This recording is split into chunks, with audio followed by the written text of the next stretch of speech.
오늘 하나님께서 우리에게 주시는 말씀은 사도행전 27장 22절로 26절까지의 말씀입니다. 사도행전 27장 22절부터 26절 말씀.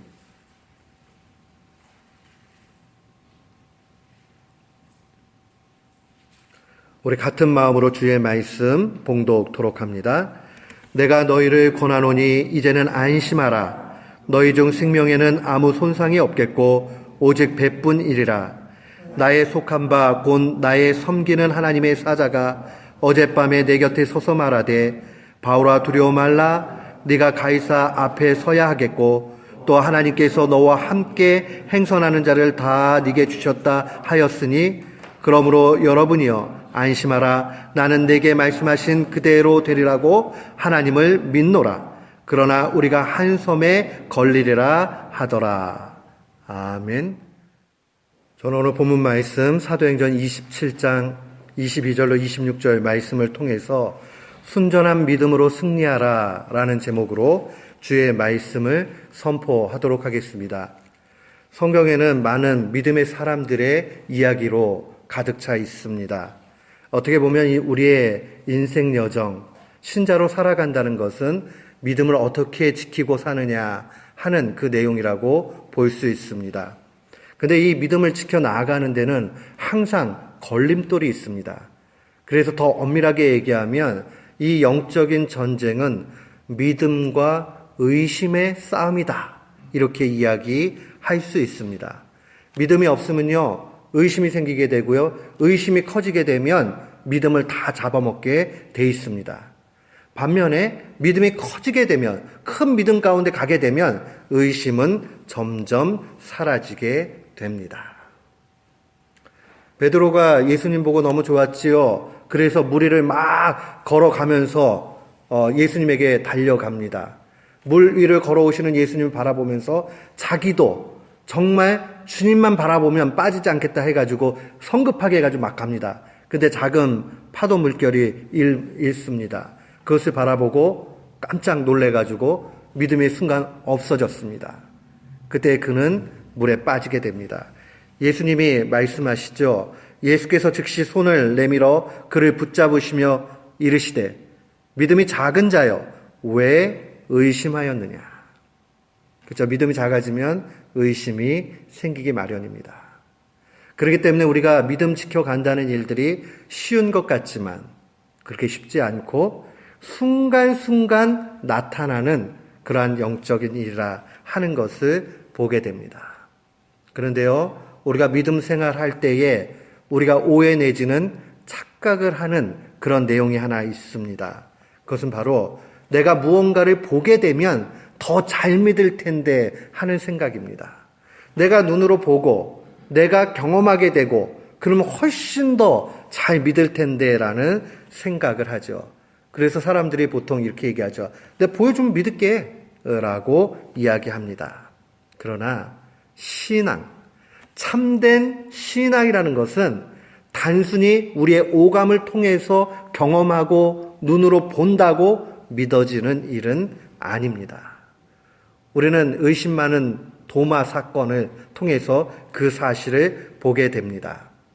도마가 예수님이 부활하셔가지고 제자들에게 나타났을 때 첫 번째 그 장소에 있지 않았습니다. 제자들이 얘기합니다. 우리 부활하신 예수님 봤다? 라고 얘기하니까 뭔 소리야? 라고 이야기합니다. 믿지 못합니다. 그리고 그가 보고 그 상황들 속에서 믿을 수 있다라고 생각을 합니다.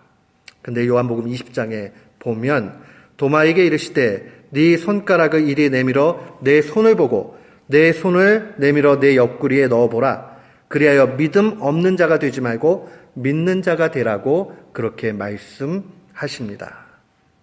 그리고 더불어서 29절에 와서 보면 예수께서 이르시되 너는 나를 본고로 믿느냐? 보지 못하고 믿는 자들은 복되다라고 말씀하십니다.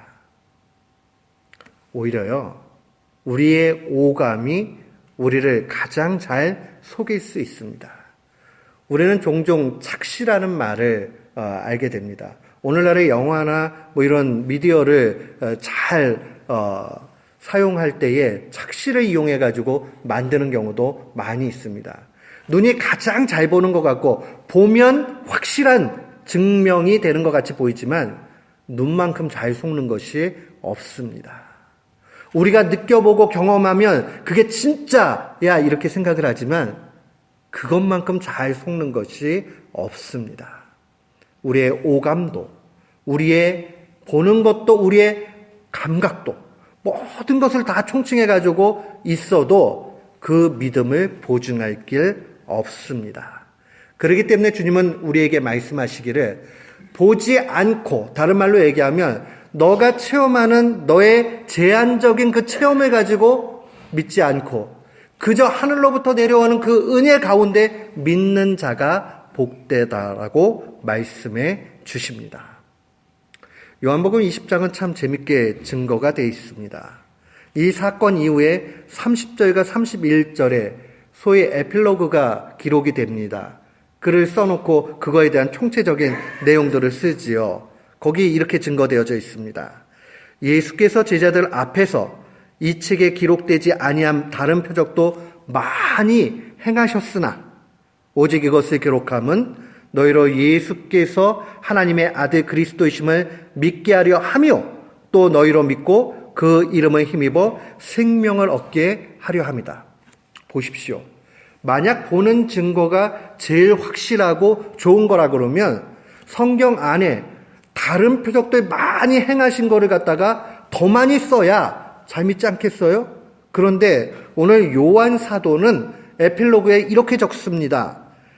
예수께서 제자 앞에서 이 책에 기록되지 아니한 다른 표적도 많이 행하셨으나 오직 이것만을 기록함은 너희로 예수께서 하나님의 아들 그리스도이심을 믿게 하려 합니다. 그렇게 우리가 단순하게 이 증거가 많이 있다고 해가지고 믿어지는 것이 아니라 결국 이 믿음 하나님께서 우리에게 분명히 허락해 주시는 길이 있다는 것을 알려줍니다. 그리고 그 믿음은 반드시 역사가 된다는 사실을 우리에게 보여줍니다. 왜 수많은 표적들을 주님이 말씀 가운데 기록하십니까? 그것은 바로 예수님을 구원자, 메시아로 믿고 우리가 영생 얻는 데 목적이 있습니다. 표적 자체에 관심이 있는 것이 아닙니다. 그 표적이라는 것은 영생을 얻을 수 있는 믿음을 얻는 하나의 수단과 도구에 불과합니다. 그렇기 때문에 예수님께서 물 위를 걸으셨다.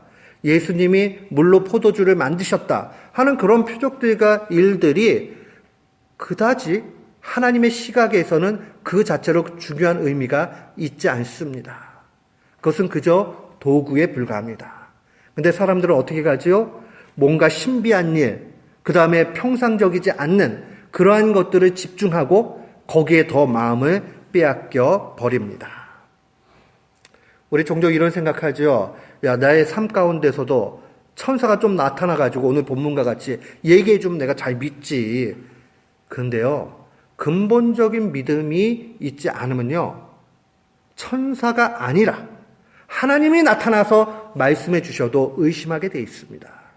그리고 그것이 믿어지지 않습니다. 우리가 처음부터 모든 것이 다 믿어지지 않는다고 낙심할 필요는 없습니다. 그런데요, 진짜는요, 어떤 증거가 있어서가 아니라 그렇게 믿어질 수밖에 없는 확신이 내 속에 나타난다는 사실을 기억하십시오. 제가 종종 얘기하잖아요. 우리의 육신의 부모님이 우리를 낳는 그 광경을 내가 본 적이 없습니다. 그리고 내가 체험했다 손 치더라도 그 기억이 전혀 있지 않습니다. 그런 의미로 보면 증거 능력이 전혀 없지요. 그럼에도 불구하고 사람들은 자기의 육신의 부모에 대해서 확신을 합니다. 최소한 지금 내 부모님이 내 육신의 부모가 아니다 할지라도 내가 어느 여인의 몸을 통해서 왔다는 사실을 부정할 사람은 아무도 없습니다. 왜 그렇죠? 그것은 바로 자명하기 때문에, 너무나 명확한 이야기이기 때문에 더 이상 의심할 수 없는 것이죠. 신앙도 어느 순간에 신앙의 과정 가운데 확실하게 이렇게 주어지는 것을 보게 됩니다. 그러면 우리는 왜 종종 하나님을 믿고 있으면서도 불구하고 의심이 생기는가 하는 것을 동시에 생각해 봐야 됩니다. 아까 보세요. 베드로는 예수님의 제자입니다. 체험도 있고 예수님을 가장 가까이에서 봤던 사람입니다. 근데 예수님이 말씀하시죠. 믿음이 작은 자요. 왜 믿음이 작다라고 그렇게 말씀하십니까? 의심이 생겼기 때문에 그렇죠. 우리도 마찬가지입니다. 살아가면서 믿음이 커졌을 때는 의심이 적어지지만 의심이 있다가도 없어지기도 하고 또 확신이 있고 믿음이 있다가도 믿음이 약해지면 의심이 커지기도 하고 그게 우리의 인생의 반복입니다. 그런데 이러한 의심이 언제 생겨나는가? 마태복음 13장 14절로 15절에 보면 이사야의 예언이 그들에게 이루어졌으니 일렀으되 너희가 듣기는 들어도 깨닫지 못할 것이요 보기는 보아도 알지 못하리라. 이 백성이 완악하여져서, 이 말이 굉장히 중요합니다. 이 백성의 마음이 완악하여져서 그 귀는 듣기에 둔하고 눈은 감았다라고 증거합니다. 마음이 완악해지면 주님이 아무리 말씀하셔도 안 들립니다. 아무리 보여주셔도 안 보이고 의심이 더 많이 생깁니다. 그래서 우리의 마음의 완악함, 이 문제가 해결이 되어야 됩니다. 오늘 이 마태복음 13장에 나와 있는 마음의 완악함은 무엇을 얘기하는가? 그것은 하나님과의 관계의 깨어짐을 얘기하는 겁니다. 우리가요, 하나님과 관계가 온전하고 좋으면요, 그러면 그때 당시에 깨닫지 못해도 나중에 한참 지나고 나면 그 선택의 일들이 하나님의 강권적인 역사 가운데서 바른 것을 선택하고 가는 것을 보게 됩니다. 그런데요, 우리 이런 경험들 있으시죠? 인생을 살다 보면 내가 그때 뭐에 씌었나 봐. 내가 그때 왜 그런 선택을 했지? 할 때가 있어요. 민감하지 못한 거죠. 누가 봐도 딱 보면 알만한 일인데 자기는 보이지 않는 거예요. 왜요? 마음이 완악해지면, 마음이 닫혀지게 되면 판단력을 상실하게 됩니다. 여러분, 우리가 육신이 막 피곤하고 힘들고 날카로울 때 무언가 계약을 하고 선택을 하죠. 나중에 반드시 후회합니다. 집 계약을 해요. 비즈니스상의 어떤 기업과 계약을 해요. 이런 일 할 때 자기 컨디션과 마음 상태가 온전하지 않은데 그 상태에서 계약하면 반드시 나중에 후회합니다. 왜요? 컨트롤 페이퍼를 이렇게 보면 내가 여기에 왜 이거를 어필하지 않았지? 이거 왜 내가 이걸 갖다가 짚고 안 넘어갔어? 하고 그렇게 돼요. 신앙도 마찬가지예요. 우리가 하나님과의 관계가 온전해질 때에는 우리가 모든 것을 다 보고 듣고 알게 됩니다. 그런데 하나님과의 관계가 막 깨어지게 되면은 분명히 실수가 나타나게 되고 넘어짐의 길을 내 발이 스스로 재촉하면서 갑니다. 망할 길로 막 달려가는 거죠. 그렇기 때문에 우리의 마음이 완악해지지 않도록 주 앞에 나아가야 합니다.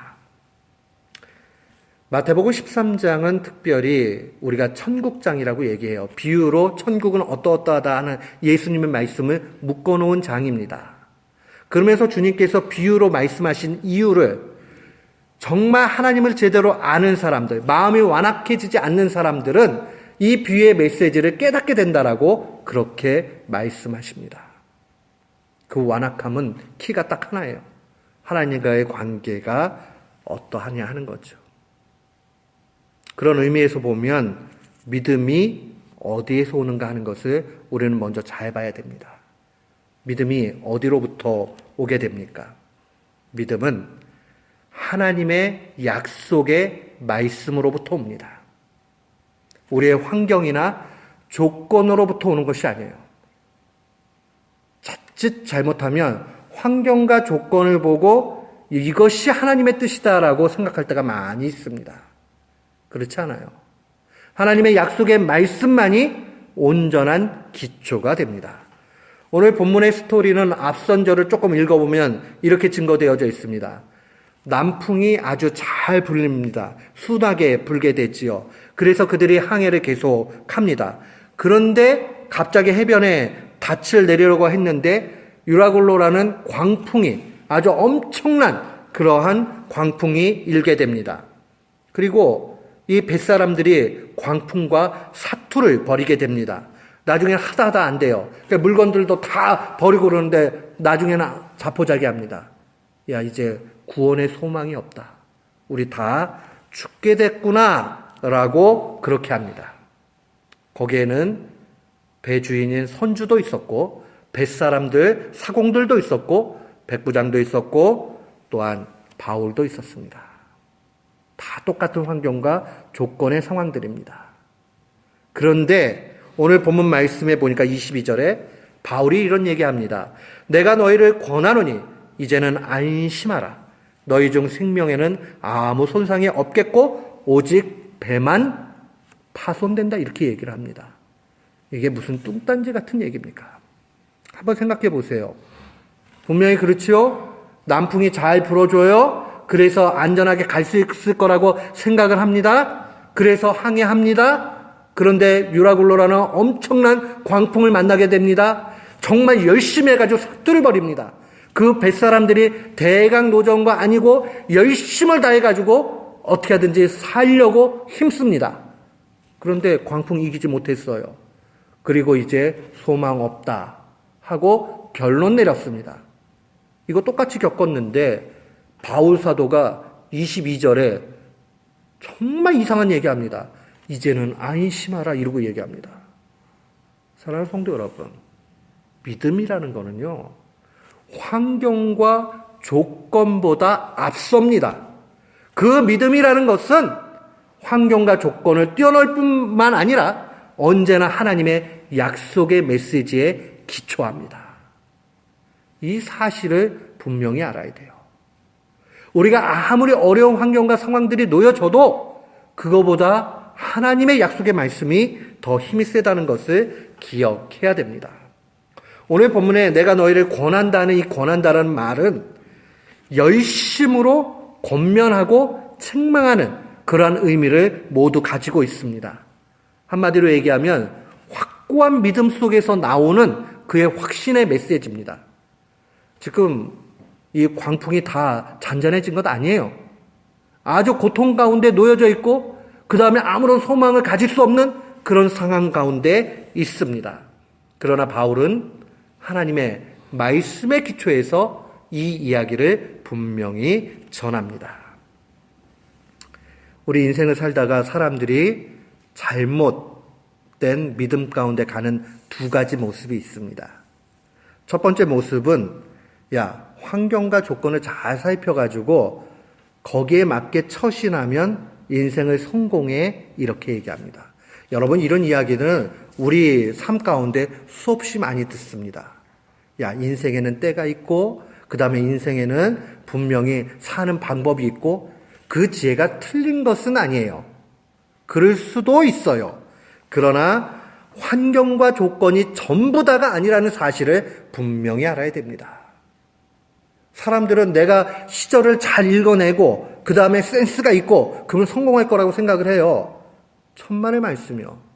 그 환경과 조건보다 하나님의 말씀이 우선한다는 것을 분명히 알아야 됩니다. 두 번째 착각이 무엇이냐면요, 여러분 많이 들으셨을 거예요. 열심히 살면 그러면 인생 성공해.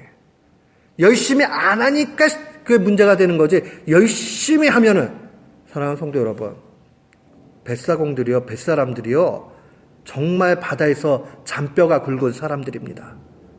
오늘 유라굴로에 광풍이 일었을 때에 사투를 벌이면서 열심을 다해가지고 노졌고 어떻게 하든지 살려고 합니다. 자기의 물품까지도 다 던져내면서 배를 가볍게 해가지고 지혜란 지혜를 다 모아서 그렇게 합니다. 인생이 내가 노력한 대로 되면 얼마나 좋습니까? 인생은 그런 것 아니라고 분명히 확신할 수 있습니다. 우리가 예상 못할 일들을 분명히 만나게 되고 우리가 아무리 노력해도 안 되는 일들이 분명히 있습니다. 나의 노력의 결과가 항상 나의 현실로 나타나는 것만은 아닙니다. 그러면 우리는 무엇을 먼저 우선해야 합니까? 오늘 바울 사도가 다른 사람들과 달랐던 것은 단 한 가지입니다. 오늘 23절로 24절 말씀입니다. 나의 속한 바 곧 나의 섬기는 하나님의 사자가 천사를 얘기해요. 어젯밤에 내 곁에 서서 말하되 네가 가이사 앞에 서야 하겠고 또 하나님께서 너와 함께 행선하는 자를 다 네게 주셨다 한 이 메시지를 붙잡습니다. 야, 나도 이 정도만 하겠다. 천사가 나타나가지고 얘기해주면 내가 당연히 믿지. 천만의 말씀이요. 이거 개꿈 아니야? 이거 내가 잘못된 거 아니야? 이 마음이 더 많이 듭니다. 왜요? 지금 나를 둘러싸고 있는 환경은 더 힘들거든요. 그건 현실이거든요. 이건 어떻게 될 거다? 라는 미래의 얘기지만 내가 겪고 있는 지금 현실은 유라굴로의 그 광풍의 영향력 아래에 있기 때문에 훨씬 힘듭니다. 여러분, 우리가 천사가 나타나가지고 얘기한다고 그가 믿어지는 것 아니에요. 그러나 하나님의 약속의 말씀, 이 약속의 말씀을 신뢰하는 사람, 그 사람에게는 능력으로 나타납니다. 믿음은 항상 환경과 조건이 아니라 약속의 말씀 가운데서 온다 하는 것을 놓치지 말아야 됩니다. 또한 이 약속의 말씀을 순전하게 믿는 사람에게는 반드시 큰 역사가 이루어지게 돼 있습니다.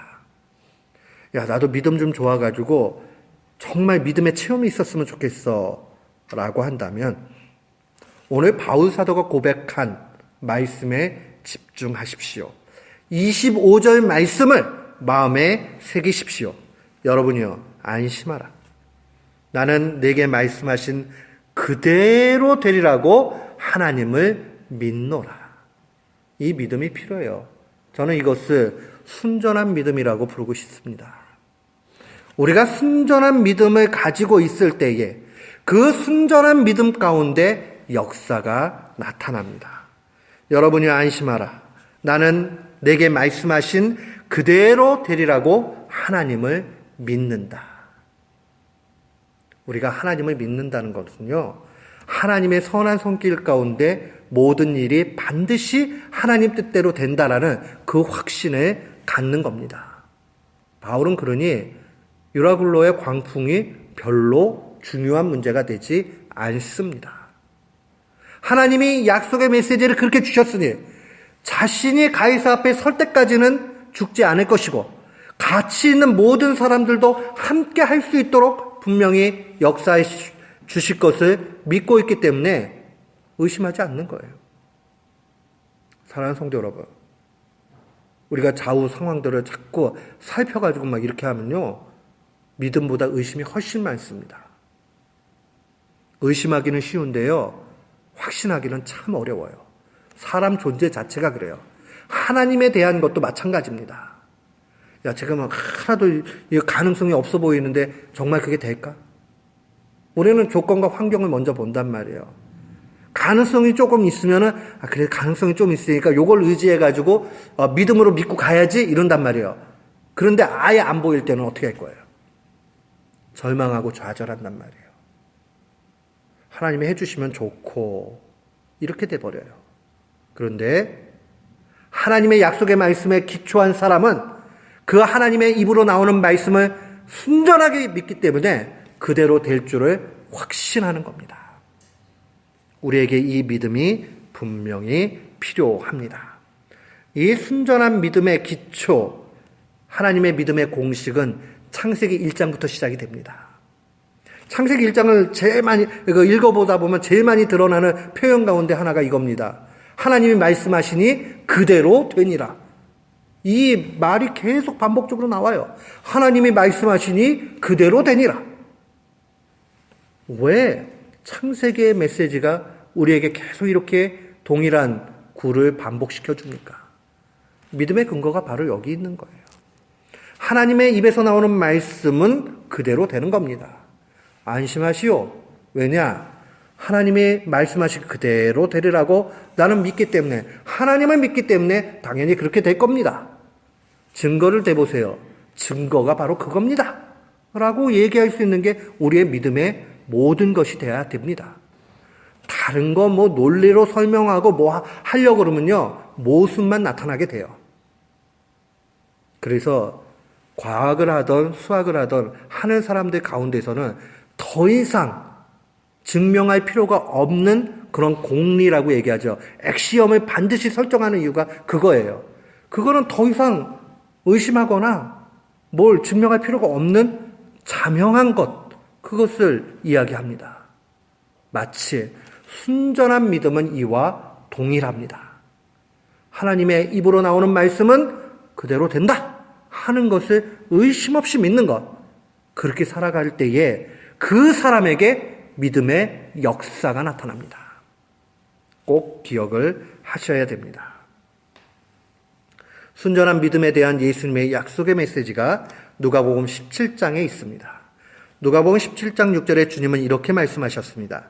주께서 이르시되 너희에게 겨자씨만한 믿음. 우리 잘 알죠? 겨자씨 정말 작아요. 눈에 잘 안 보여요. 모래알 정도 보시면 될 거예요. 모래알보다도 작을 수 있어요. 근데 요것이 아주 씨앗이지만은 고개 땅에 떨어져 가지고 싹을 틔우고 나중에 나무가 되면 그게 10m 이상으로 자라는 아주 대단히 큰 나무가 된다고 그래요. 그 새들도 거기에 깃들게 되고, 이 조그만 거, 그게 그렇게 큰 나무가 될 거라고 누가 알겠습니까? 그러나 믿음은 이와 유사하다는 겁니다. 마치 작은 믿음만 하나 있어도 그 믿음이 심겨지게 되면 주님 말씀하시기를 이렇게 말씀하십니다. 겨자씨 하나만한 믿음이 있었더라면 이 뽕나무더러 뿌리가 뽑혀 바다에 심겨라 라고 해도 그것이 너희에게 순종했을 것이다 라고 증거합니다. 정말 그렇게 된다는 거예요. 무엇을 의미합니까? 의심 없는 믿음, 순전한 믿음, 하나님의 약속의 말씀에 기초한 믿음, 이 믿음만이 우리를 살린다는 겁니다. 저는 우리 모두가 이 믿음 가운데 나아가기를 원합니다. 아, 그렇구나. 순전한 믿음 가운데 살아가면 하나님이 이렇게 역사해 주시는구나. 참 좋아요. 근데 문제는요, 이 큰 그림은 다 안단 말이에요. 신앙생활을 어느 정도 하면. 근데 우리에게 문제는 뭐냐면 이것이 아주 세부적인 내 인생의 문제로 들어오게 되면 적용하기가 어렵다는 거예요. 저는 옛날에요, 친구 엄마가 교회를 늦게 다니셨어요. 근데 하루는 저한테 그러는 거예요. 야, 민호야. 근데 난 그 권사님 믿음 되게 좋은 줄 알았어. 근데 자기 문제 딱 터지고 나니까는 발을 동동동동 거리면서 이러지도 저러지도 못하고 막 그러대. 나 깜짝 놀랐어. 그분은요, 그 권사님의 믿음을 보면서 초신자로서 굉장히 어떻게 저렇게 또 말을 해주면 마음에 너무 감동이 되고 그러니까 너무 좋았던 거예요. 근데 본인이 고난당한 거, 어려움 당하니까 그 다음에 정신을 못 차리고 막 하는 모습을 보면서 낙심을 한 겁니다. 왜 저렇게 될까? 그런데요, 이게 유독 그 권사님만 문제겠습니까? 우리 동일하단 말이에요. 순전한 믿음 가운데 하나님이 역사하신다. 이 사실을 아는데 과연 우리가 순전한 믿음으로 살아가는 게 뭐고 또 어떻게 역사가 되는가 하는 것을 내 삶에 적용하리란 그렇게 쉽지가 않다는 겁니다. 정말 순전한 믿음으로 사는 것은 하나님 뜻대로 사는 거겠지요. 그 하나님 뜻대로 산다는 것, 그것을 우리의 삶에 적용을 해야 되는데 지금부터 잘 기억을 하십시오. 우리가 어떻게 하면 구체적으로 내 삶에 이렇게 적용하며 살 수 있는가. 우리가 먼저 기억을 해야 되는 것은요, 항상 말씀의 기초 위에서 환경도 해석을 해야 되고 조건도 해석을 해야 되고 말씀의 기초 위에서 최선을 다해야 됩니다. 아까 그랬죠. 최선을 다하면 인생 성공해. 그 다음에 환경을 잘 읽어내면 인생 성공해. 그 말이 완전히 틀린 말은 아니에요. 그런데 완전히 틀릴 수도 있어요. 안 틀리려면 전제 조건이 필요해요. 그게 뭐냐 하면 하나님의 말씀에 기초해서 해야 된다는 거예요. 하나님의 약속의 말씀에 기초해서 우리가 환경을 해석을 하게 되고 하나님의 말씀의 기초에서 열심을 내게 되면, 그러니까 하나님이 야, 너 좀 가만히 좀 있어. 그럼 가만히 있으면 돼요. 야, 너 이것 좀 해야 돼. 막 이렇게 말씀하지 그거 하면 돼요. 근데 말씀에 기초하지 않으면 마음이 완악해지고 그 다음에 하나님과의 관계가 문제가 생기고 이러면 안 들려요. 자기 멋대로 한단 말이에요. 그러니까 항상 말씀에 기초를 해야 됩니다. 그때에 우리가 이런 생각 좀 해보세요. 그럼 어떤 말씀에 기초를 해야 되지? 많은 하나님의 약속의 메시지가 있지만 이 약속의 메시지를 줄이면 한 가지 약속으로 모아지게 됩니다. 그게 뭐냐면 예수 그리스도의 죽으심과 부활입니다. 이제 복음의 모든 내용이요, 이것이 약속의 메시지의 중요한 일입니다. 예수님의 죽으심과 부활을 묵상해 보십시오. 죽음은 수치고 패배같이 보여요. 그러나 부활은 죽음의 문제가 해결된 겁니다. 예수 그리스도의 죽으심과 부활을 묵상하는 사람은 신앙적인 낙관론자가 될 수밖에 없어요. 내가 고난당하고 어려움 당할 때에 계속 묵상하는 거예요. 주님, 정말 예수 그리스도께서 십자가에 죽으셨으나 3일 만에 부활시키지 않으셨습니까? 내 이 고통과 어려움과 상황들 속에서도 주님은 지금 잠시 내게 죽음을 경험하게 하시지만은 결국 부활의 카드를 주님 갖고 계신 것을 믿습니다라고 확신을 갖는 겁니다. 막연한 확신이 아니에요. 그 부활 신앙, 부활 소망을 갖게 되면 어떠한 고난과 어려움과 슬픔도 우리는 이기게 될 줄을 확신합니다. 부활 신앙이 우리를 살리게 돼 있습니다. 그래서 우리가 먼저 기억을 해야 되는 것은 하나님께서 예수 그리스도를 부활시키셨다는 사실을 믿고 신앙적인 낙관론을 가져야 됩니다. 하나님이 분명히 그렇게 하신다. 이게 약속의 말씀의 요약이에요. 그러면 그 다음 사실, 이 부활 신앙을 우리의 삶에 적용해야 됩니다. 어떻게 해야 됩니까? 하나님께 물어야 돼요. 하나님, 분명히 내가 부활을 믿습니다. 이 환경을 가장 좋은 것으로 주실 줄을 믿습니다. 그러면 어떻게 해야 되지요? 라고 하면서 하나님께 물으면 하나님이 알려주십니다. 그러면 우리는 이런 생각해요. 안 알려주시면 어떡하죠? 안 알려주셔도 상관없습니다. 제가 얘기했죠. 아주 성령 충만해서 민감해질 때는 들릴 때도 있지만 우리가 어떨 때는 잘 안 들릴 때도 있어요. 중요한 건 한 가지예요. 내가 하나님과 관계가 온전하냐 하는 것만 생각하면 돼요. 이 관계가 온전해 가지고 가면 하나님이 못 알아들으면 알아들을 수 있도록 환경을 하나님이 이끌어 가세요. 그러니 내가 들었다 안 들었다, 신비한 체험이 있다 없다, 여기에 마음을 너무 뺏기지 마십시오. 그게 중요한 일이 되지 않아요. 중요한 것은 내가 부활신앙 가지고 지금 하나님과 온전한 관계로 이 상황을 넘기고 있느냐 하는 이 사실 한 가지가 가장 중요합니다.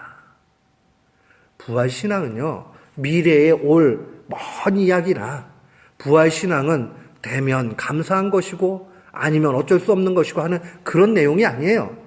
부활신앙은 신자의 삶 그 자체입니다. 그러니까 신자는 항상 부활신앙으로 사는 거예요. 어떤 이들은 이런 얘기예요. 지금 내가 고난스러워 힘들어 죽겠는데 그 부활신앙 가지면 미래에나 좋은 거고 지금 나는 고통스럽지 않느냐? 신앙의 깊이를 알게 되면 그 얘기가 조금 바뀌어지게 됩니다. 고난 가운데서도 부활신앙을 갖고 있으면 그 안에서 하나님의 큰 위로를 경험하게 됩니다. 하나님이 위로해 주세요. 하나님이 어루만져 주세요. 그거는요, 경험하지 않으면 몰라요. 그러니 우리가 신자는 고난당하면 이런 생각하셔야 돼요. 주님의 부활신앙 가운데서 위로해 주시려고 또 이렇게 어려움을 주시는구나. 감사하면 돼요. 그리고 또 주님 앞에 소망을 갖고 나아가는 겁니다. 내가 주님의 음성을 들을 수도 있고 못 들을 수도 있어요. 그러나 관계가 온전해서 부활신앙 가운데 나아가게 되면 그러면 결국은 최종적으로 좋은 결론만을 얻게 돼 있습니다. 우리에게 그저 필요한 것은 단 한 가지. 하나님의 말씀 그대로 되니라 하는 순전한 믿음 가운데서 예수님이 죽음에서 부활하셨듯이 나의 모든 문제가 결국은 하나님의 뜻 가운데서 부활의 영광으로 드러난다 하는 그 신앙으로 살기만 하면 됩니다. 만약에 내가 좀 잘못한 게 생각나면 하나님 앞에 기도하고 회개하고 하나님 고칠 힘을 주십시오 하고 또 매달리면 돼요. 그거 다시 시작하면 됩니다. 그러다 보면 어느 순간에 그렇게 돼 있는 자신을 발견하게 됩니다. 참 신비해요, 신앙이라는 것은. 하나님께서는 이 수많은 반복들을 통해서 하나님의 사람으로 이끌어 가십니다. 순전한 믿음은 우리를 승리로 이끕니다. 순전한 믿음은 하나님의 역사가 반드시 나타납니다. 순전한 믿음은 하나님의 말씀하시니 그대로 되니라 하는 이 말씀을 그대로 믿는 신앙입니다. 순전한 믿음은 예수 그리스도의 부활을 먼 얘기 아니면 과거의 얘기가 아니라 오늘 나의 삶의 현실의 해결점이라는 사실을 확신하고 사는 믿음입니다. 우리 사순절을 지나고 있는데 부활 신앙을 다시 한번 마음에 간직하면서 혹 우리들 가운데 어려움 당하고 있는 지체와 또 가정이 있어요? 또 형제 자매들이 있습니까? 낙심하지 마세요. 하나님께서 부활의 영광 가운데 이끌어 주셨듯이 우리의 이 모든 것을 순전한 믿음으로 아멘으로 받는 이들에게 가장 좋은 것으로 역사해 주실 줄을 확신합니다. 이 믿음 가지고 날마다 승리하는 귀한 교우들 되시기를 주님의 이름으로 축원합니다. 아멘.